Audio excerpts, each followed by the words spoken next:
This is the Infinite Moment Podcast, where we discuss topics that focus on stress relief solutions.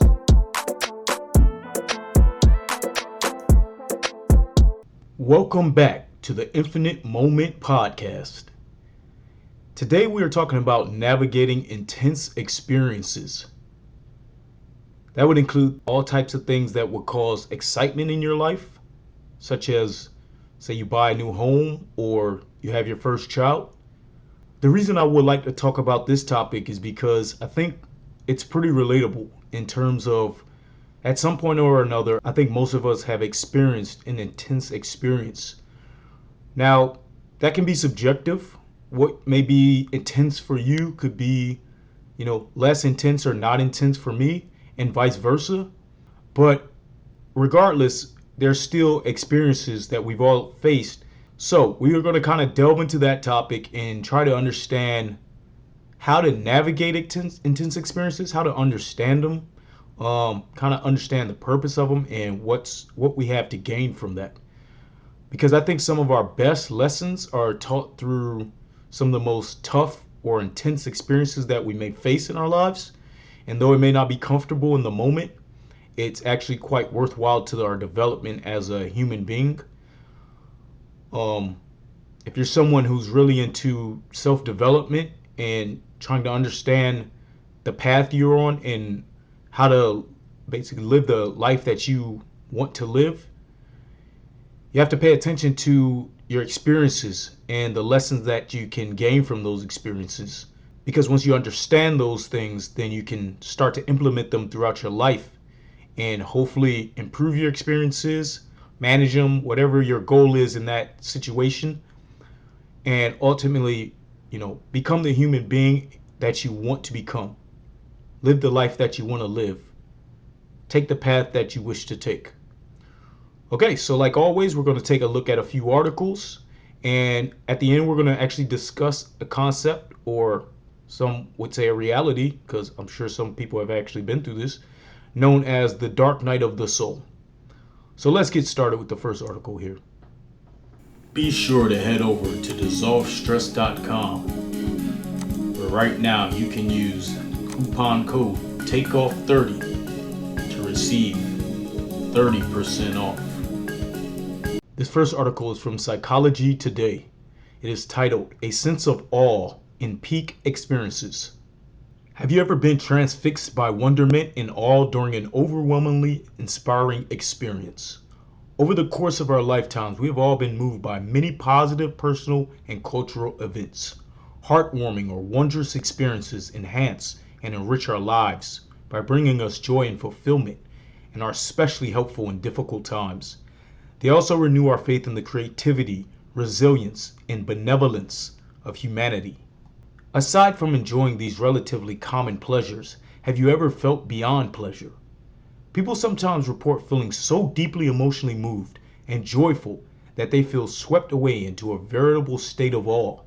And many have described being so moved in awe by evocative circumstances that they had a peak experience, a term introduced decades ago by psychologist Abraham Maslow in his books Epiphanies, Values, and Peak Experiences. During such peak events, people experience pleasure beyond mere satisfaction or happiness. They report a heightened sense of awareness of themselves and their surroundings, and of personal enlightenment. Many relate shedding tears of joy and having feelings of ecstasy and elation, even exultation or reverence. They might describe being at one with the universe or finding some new meaning in their lives, sometimes with out-of-body sensations and altered states of consciousness. Pretty heavy stuff, right?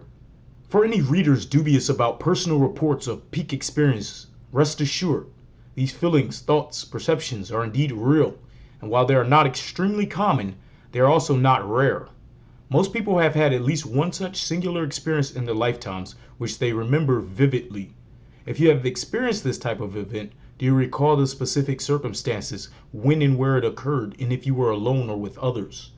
Over my lifetime, I've had a few such awe-inspiring experiences, which occurred in different decades and locations, including Jerusalem, Mumbai, Nepal, and California. They have become indelible memories. When I was studying religions and cults years ago, I witnessed individuals going through deeply personal, ecstatic events, sometimes shared with others in the same state. I've also spoken to many people who have had peak experiences in a variety of settings and circumstances. These have been vividly described in books and articles by such luminaries as Aldous Huxley, Alan Watts, Timothy Leary, and many others, including Maslow himself.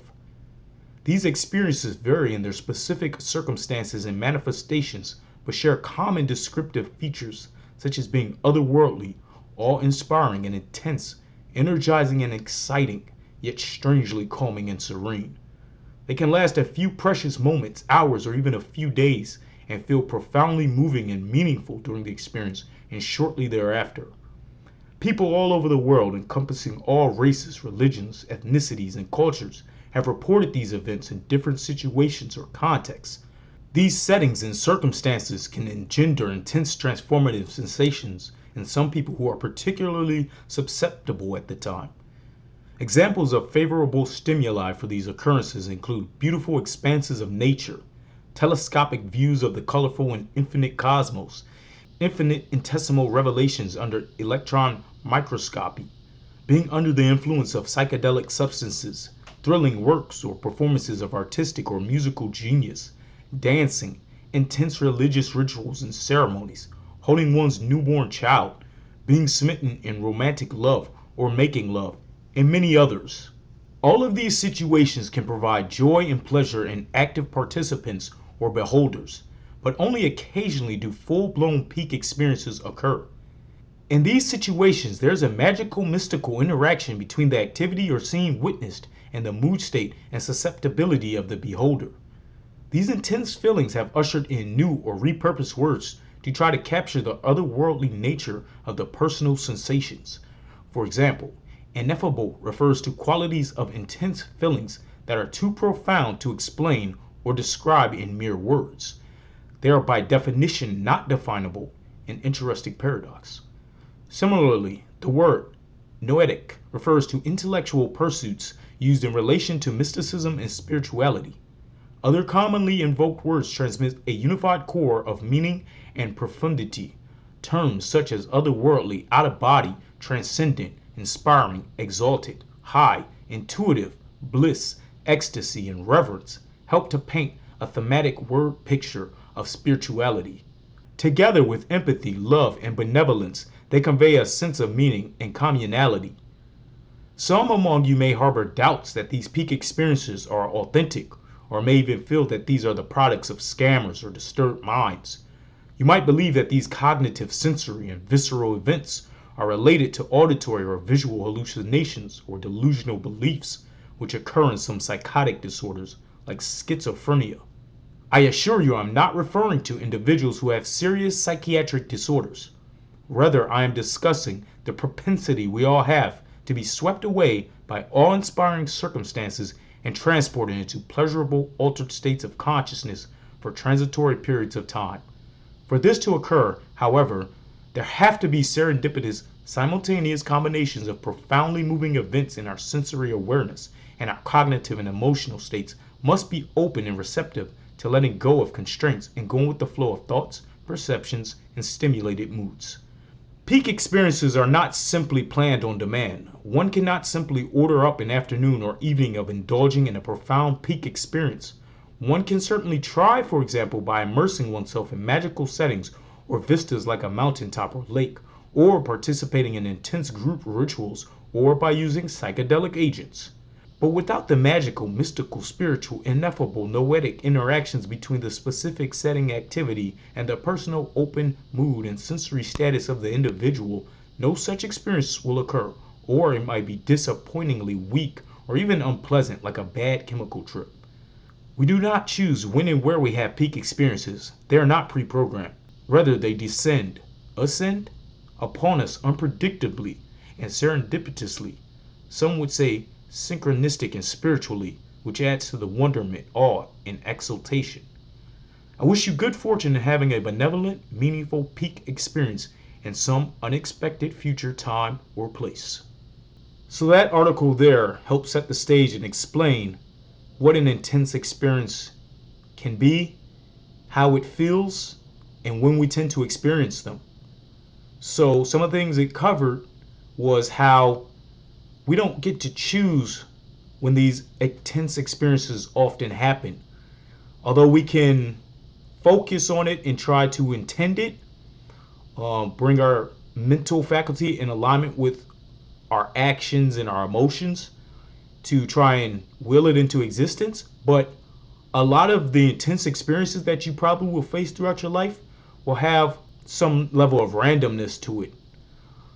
Now, some of the things it described when someone has one of these intense experiences is that you're going to feel heightened emotions, like extreme joy potentially. But on the other end, we're just saying intense experience. We're not necessarily saying it's going to be an intensely positive or fun experience necessarily. So even though on one end of the spectrum you may feel intense joy, on the other end of that spectrum you may face intense anger, sadness, despair. These are just emotions along a spectrum that you may feel from an intense experience. Think of it this way. Think of a line, and you have the middle, which is like the most mundane, calm experiences. And from that middle point, you branch out going to the right and you branch going to the left. Everything to the left is experiences that cause more joy. And as you go further to the left, you feel these experiences bring you more joy. And inversely, if you go the other direction, then you feel intense sadness or anger or despair. And same rules, as you go further away, that experience brings more of that. So we're just talking about intense experiences, which are on the very far reaches of this spectrum of the totality of experiences that you can face or that you can experience as a human being. So let's get into our next article. This article is from mindful.org. It is titled A Mindful Guide to Navigating Difficult Emotions by Karen Austin Gersberg. No feeling is fixed. Each one of us experiences emotions differently. The first step is to bring a sense of openness to a negative emotion, an acknowledgement of what is happening by asking yourself, what am I experiencing right now? The goal is not to clear or push away the emotion, but rather to welcome it and use mindfulness as a tool of exploration.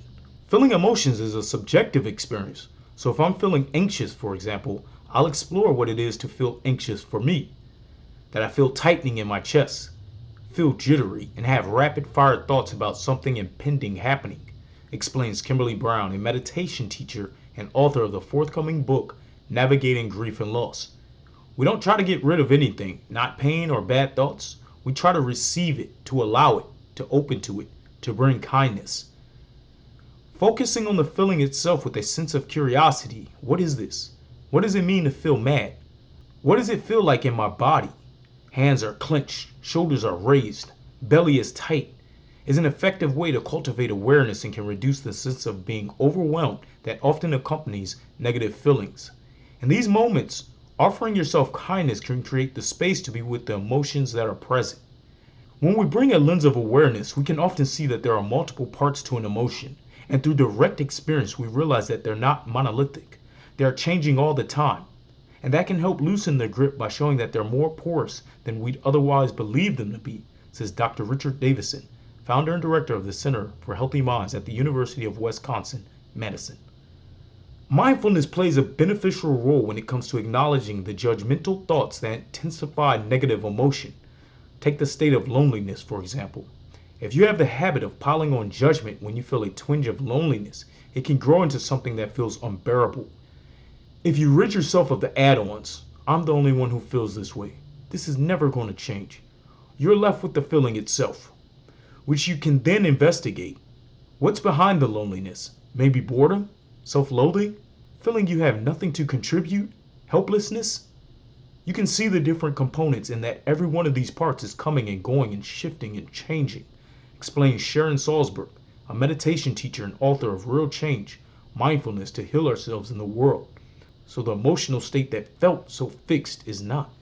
The practice of naming or noting can also be helpful in keeping our attention from getting lost in rambling thoughts. By naming our emotional experience, we've begun to regulate our response in the brain, explains Willard. Is this anxious story I'm telling myself accurate and helpful right now, or just overwhelming? Once we name it, we can work with it. Regain your inner balance.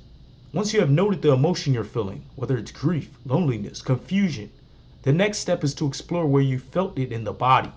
In the head, stomach, an overall sense of discomfort, and then soften the body around the physical sensation, explains Dr. Kristen Neff, an associate professor at the University of Texas at Austin. It's what I refer to as soften, soothe, allow. Mindfulness allows us to let go of our resistance and helps us feel safe. We know that our emotions rise up, and if we don't resist them, they tend to be digested, processed, and then just fade. The allowing or accepting our emotions is what gets at the root cause, says Dr. Judson Brewer, Director of Research and Innovation at Brown University's Mindfulness Center and the author of Unwinding Anxiety. An emotion like sadness isn't the issue. It's how you relate to the sadness, and mindfulness helps with the relationship piece. In fact, a 2018 study published in the Journal of Personality and Social Psychology examined the mental health of people who accept rather than judge their negative emotional responses to daily stressors. The research concluded that acceptance of negative emotions was linked to better mental health 6 months later, as well as greater resilience to daily stress. Nurturing a sense of curiosity is an important element when facing difficult emotions. Brewer recommends substituting curiosity for whatever negative emotion you're feeling. Ask yourself, am I holding on to this? Resisting it? This practice fosters curiosity, allowing you to explore whether it feels better to worry in the case of anxiety or to get curious about the feelings of worry. Then you can tap into what Brewer calls the bigger, better offer, because awareness of worrying feels better than the worry itself. While we know that it's appropriate to feel sad in response to a tragedy and experience fear in times of threat, it's often challenging to let go of the hold these emotions have on us. What's not appropriate is the perseveration of these emotions beyond the point where they might be useful, says Davidson. And this is an area where a mindfulness practice can help. The brain circuits for regulating emotions, particularly disturbing emotions, are strengthened by mindful practice. According to Davidson, who contributed to a 2018 study looking at the impact of mindfulness meditation training on amygdala reactivity. Because there is no one-size-fits-all response to a negative emotion, you can experiment with what may bring you a sense of balance. Salzberg explains that in meditation, we are deepening calm and relaxation on the one hand, and on the other, we're increasing energy through interest, curiosity, and investigation, and those two things don't necessarily occur in equal measure. The experience of a challenging emotion can offer an opportunity to experiment with creating a sense of equilibrium. If you're feeling sensitive to something painful, the purpose is not to be crushed by it, but to have a balance of interest in response to the pain, says Salzberg. If you're exhausted and overwhelmed, you can't do that. It may be wise at such times to turn away, she says, to move from pain to something that's easier. The important thing is that you haven't failed. You're just trying out different things to help with balance. Out of the state of balance, we find insight and love. How to turn toward painful emotions. If you find yourself feeling disconnected or lonely, loving kindness meditation cultivates connection with ourselves and with others, and can be a salve for a variety of emotions, including loneliness, fear, and anger. With loving kindness, you may be connecting with the memory of the person who helped you in the supermarket. They are real and an actual being, so it fosters a different sense of connection, says Salzberg. You don't feel like you're in a rigid world of us and them. Using phrases that offer wishes of happiness, health, safety, and ease, first towards yourself and then to other people and all living things. Loving kindness practice can prompt you to see that you are not alone. Just to be walking outside is to be surrounded by life and can act as a reminder that we are always connected. When we forget that, we further disconnected from ourselves and each other. While it's not necessarily easy, engaging in loving kindness practice is something you can always take with you, anywhere or anytime, to nurture a sense of connection. In a public place like the subway, you could be very closed off and defended, or you could be quietly looking around and wishing phrases of loving kindness, not to be nice, but to feel connected with each other in our good hearts and to wish everyone, including yourself, safety too. Another practice to add to your toolbox is self-compassion, which can have a profound impact during a difficult experience. And a study on the psychological impact of COVID-19 on mental health Researchers found that self-compassion, including self-kindness, mindfulness, and social connection, is linked to an increased sense of peace and meaning. Self-compassion is really a way of relating to any moment of difficulty or pain, being mindful of what you're feeling, giving it space, remembering you aren't alone, that there's nothing wrong with you, and adding some emotional tone of friendliness, support, kindness, care, says Dr. Kristen Neff. A meditation practice can be helpful to develop self-compassion, but even people who don't meditate can effectively use the skill of self-compassion. Neff believes that self-compassion can act as a much-needed shift in mindset when facing pain or difficult emotions, and that mindfulness is at its core. Without awareness, you haven't got anything to work with. You have to be able to turn toward uncomfortable emotions and feelings and be willing to experience what's uncomfortable. For the compassion part, we've seen that our suffering feels so isolating and we tend to feel disconnected from others by our pain and thinking, it's just me. When you reframe it as, hey, we've all been here, it reduces feelings of isolation and loneliness. But awareness of our pain doesn't necessarily mean connection to others. If one of the three components of self-compassion, mindfulness, common humanity, and self-kindness is missing, it will still be very challenging. You need all three. One of the easiest ways to prompt self-compassion is to ask yourself, what would I say to a good friend who's feeling what I'm feeling? It's about being a good friend to yourself while recognizing that each experience is slightly different. One friend may come with a breakup, another got fired, and one has cancer, and the way you relate to each will differ. It's the same with diverse emotions. What you say and focus on might vary depending on what you need in the moment. When it comes to self-compassion, Neff suggests trying out different things. What do I need for my self-compassion practice? You can use mindfulness meditation to create space, supportive messages such as you did the best you could, it's okay to be imperfect, and physical touch, such as placing a hand on the heart or on the face in a supportive way. Our thoughts and emotions are where the suffering is, and the body is a bit more tangible, so for me it's most effective to get out of the head and into the body. The physical touch also works on the level of the nervous system, increasing heart rate variability linked to better heart health and stress management, decreasing inflammation, reducing cortisol, and reminding us that we are there for ourselves, literally, when we touch our body. There's no shortage of insights and practices from mindfulness teachings that can help us find the presence to navigate painful emotions. When we approach our pain with open-hearted kindness, we find we have the ability to turn toward whatever we're feeling, the ability to see it and name it for what it is. Making friends with any difficult emotion is at the heart of the handshake method, which is explained in detail in the forthcoming book, Why We Meditate. The handshake practice. As the name suggests, the aim of the handshake method is to meet and make friends with upsetting feelings, to know them rather than to avoid or fix them. You tune in to the disturbing emotion mindfully, without judgment, and with full acceptance of whatever thoughts and feelings come up, says Goleman, who cautions against using the handshake practice if the emotion is related to trauma. In a 2021 study published in the Journal of the American Medical Association, researchers at the University of California, Davis, found that the naming of emotions seems to activate a different part of the brain than the one that triggers the emotion. When a group of volunteers with social anxiety was trained to observe their thoughts and feelings in an accepting, non-reactive way, they experienced a reduction in their anxiety and less reactivity of their amygdala.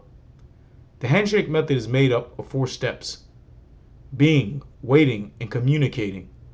The goal, says Goleman, is to let the emotions dissipate by making friends and accepting whatever comes. Paying attention to what comes up in the mind and body without judgment is the essence of mindfulness. So much to gain from that article in terms of how to navigate and deal with an intense experience, particularly when it's negative. There are techniques such as mindfulness, meditation, present moment focus, that you can deal with these emotions. Another tip it gave was when you are going through an intense experience or an intense emotion, imagine what you would say to a friend who's experiencing that. How would you treat a friend? And then it kind of separates you from being the one in that situation, allows you to see it from another perspective, and try and offer up, good advice, assuming that you will want to be a good friend to your friend.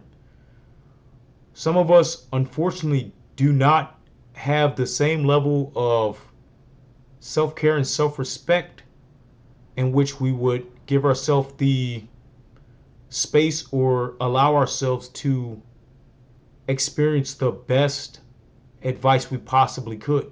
So when we can separate our own selves from that situation and see it from a different perspective as if a friend was going through it, then we may be able to have better insights on those experiences.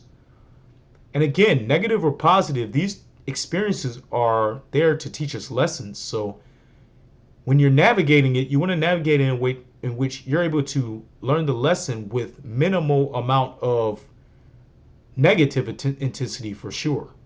If it's an intense experience that is positive, you may want to actually feel the intensity of that positivity.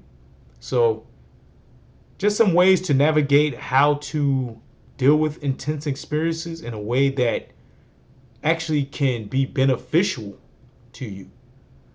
Leave a comment with how you guys typically navigate an intense experience, or an example. If you've had an intense experience and you would like to share, please leave it in the comments, because I find that interesting how, different perspectives, different realities can see experiences differently. It's a very subjective experience.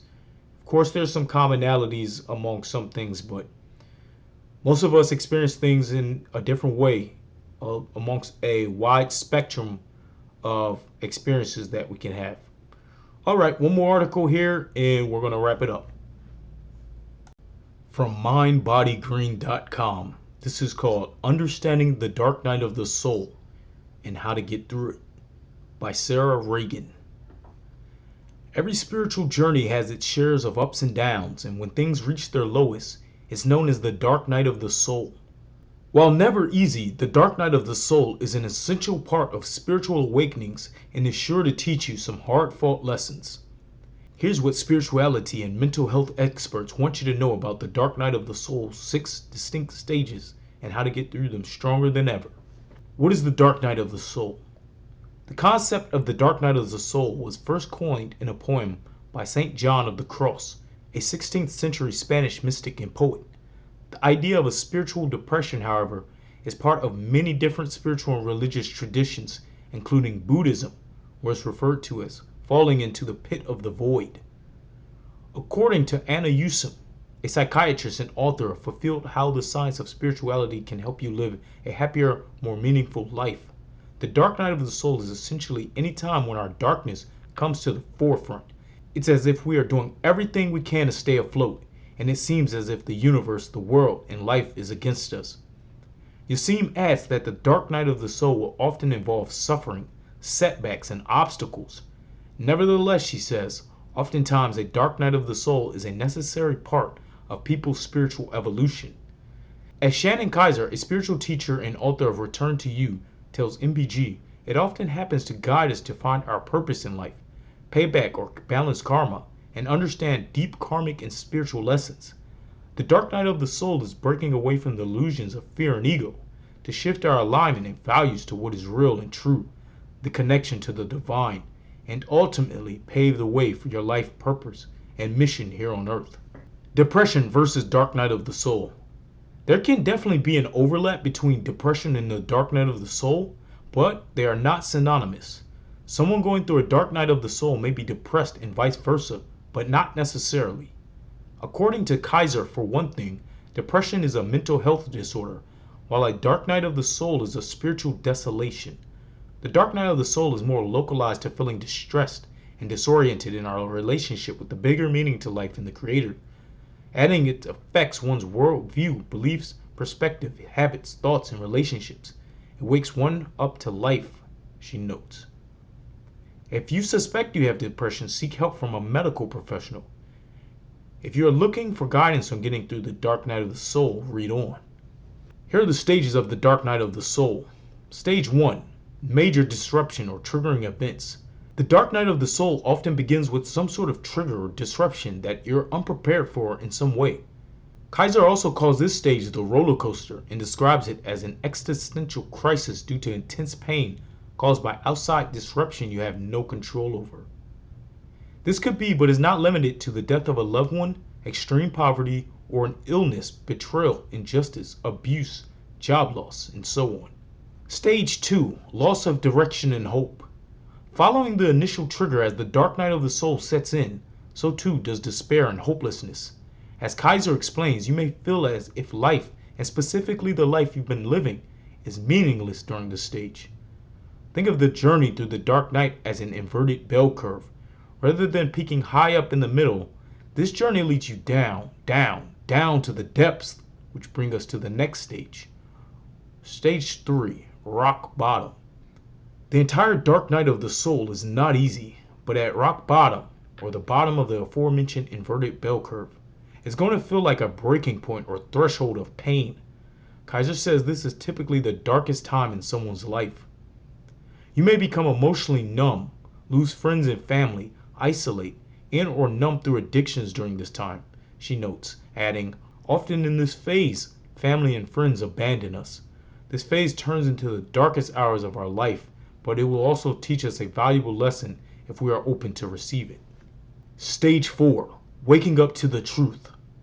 There's light on the other side of rock bottom and a steady climb up that bell curve we keep mentioning, in order to return to a sense of wholeness. After your darkest hours, Kaiser says, you begin waking up to the truth, which won't be easy. This stage can include physical symptoms of stress, such as headaches, nausea, and body aches, and even psychological and emotional manifestations. One will have the opportunity to go deeply into themselves because it's an inner journey back to source. You will finally be ready to face what is instead of running away from it and wake up to the greater meaning to your life in it all. And as Useem adds, the dark night of the soul will accentuate what you need to release or otherwise transform. Stage 5, spiritual study. With your newfound knowledge of self and your purpose, then begins the 5th stage of spiritual study and attaining balance. After you've discovered your life purpose, you will start laying the foundations of the life that you are truly meant to live. You may become more curious and drawn to spiritual teachers and guides at this time, and you'll slowly but surely start to act like a creator and build the life you want. Stage 6, authentic living. And finally, as your dark night of the soul comes to a close, you'll discover a sense of peace, understanding, and wholeness that has previously felt lost. Kaiser notes you'll know you're in the final stage of the dark night of the soul when you have a greater understanding of life's bigger picture, the lessons you've learned, and the wounds you've healed. So we've transformed our perspective, and then we transform the pain and suffering into wisdom, which enables us to move forward and even more light to share with the world by virtue of having gone through that experience. At this stage, you'll be in a place where you no longer lean on dysfunctional, old patterns, both personal and generational, and you'll feel guided to live with more purpose and passion. You will also be inclined to be in service of others rather than self. How do I get out of the dark night of the soul? Here's what you do. While the dark night of the soul is anything but easy, Kaiser and Useem recommend seeing it as an opportunity for growth and remembering that it won't last forever.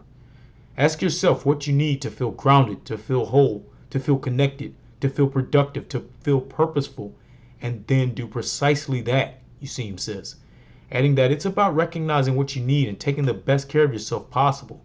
Self-care is a huge part of that. Kaiser adds that you'll also want to trust your intuition as well as spiritual guidance you receive. The key is being willing to integrate the lessons and move on with serenity. The more open you are to change, the more you are likely to end your dark night of the soul sooner. According to Useem, looking for the lesson that the dark night is trying to teach you will also be very helpful. In every darkness there's a diamond, and it's always about looking for that diamond. Sometimes a diamond presents itself and is readily available, but sometimes you really have to dig to see it and create the narrative and construct the meaning that you're going to take from that experience. Don't try to control or resist your journey. As Kaiser explains, ego and a need for control is the biggest barrier to getting out of the dark night of the soul. If you're someone who likes to be in control of things and fight the direction the universe presents to you, you may end up facing the same situations over and over again until you learn the lesson and align with your ultimate purpose. And for what it's worth, she adds, the bigger the ego, the more difficulty you'll have, because big egos fail to have faith in what the universe brings and don't trust anything outside themselves. Additionally, Kaiser and Yusim both stress the importance of not running away from yourself during this time. There's some reprioritizing that needs to happen. Some people try to run away from their darkness, but you really can't run away from yourself, Yusim says. Kaiser also notes to do your best not to numb or turn to old patterns of addiction, such as sex, substances, binge eating, overspending, etc., since the dark night of the soul is urging you to look at the patterns and behaviors that cause these so you can break free and step into a healthier version of your highest vibrational self. Don't run from the pain, she reiterates. Allow for it, feel it, know it won't last forever. Do not spiritually bypass your feelings. Make sure you feel all the emotions coming up. What to do once the dark night of the soul ends. The good news is once you've reached the dawn of your dark night, what to do next will likely be obvious. In fact, because the nature of this time period is to awaken you to your true purpose, and the question of what to do is exactly the point. As Kaiser explains, the other side of the dark night of the soul is authentic alignment, awareness, peace, and heart-based living, allowing for true happiness. Many step into their true purpose and live with more purpose and joy, and their life becomes more rich and rewarding. After all, Yusim notes, the purpose of the dark night of the soul is to make us bigger, feel more at home, expanded, stronger, and able to give more light to the world. Alright, so in that article we got into the very real concept of the dark night of the soul, which as it explains is a period of transformation that one goes through that has a relatively low point that can feel very intense and can come with some very dark emotions. And the purpose for that is to transform that experience to come out and learn lessons, to have insights. So it's a process that's there to make us better, to help us learn, to give us an opportunity for us to have some growth. But there's some pain that can come along with that. There's some intense emotions that may come along with that. And it's not about getting brought down by those emotions, but rather actually getting outside of the ego and trying to learn what that experience has to offer. Stepping back and letting go of the control that probably got us to that experience in the first place, and trying to understand what the lesson there is for us to take away. So if you're currently experiencing what would be considered the dark night of the soul, really try and be mindful. Try and let go of the control, the ego, as much as possible. Understand that it's going to only be temporary, and there's a lesson, and that afterwards you're going to be better for it. Don't try and hide from it. Don't try and numb it with drugs, whether that's pharmaceutical or other. Do what you have to do to gain the most wisdom that you can from that time, so that hopefully you won't have to experience such a deep, intense emotion again.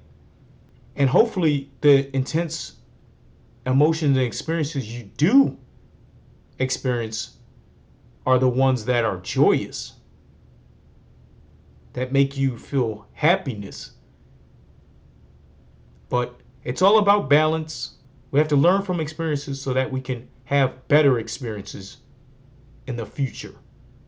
So that covers the topic today of how to navigate intense experiences. I'll catch you guys next time. Take it easy.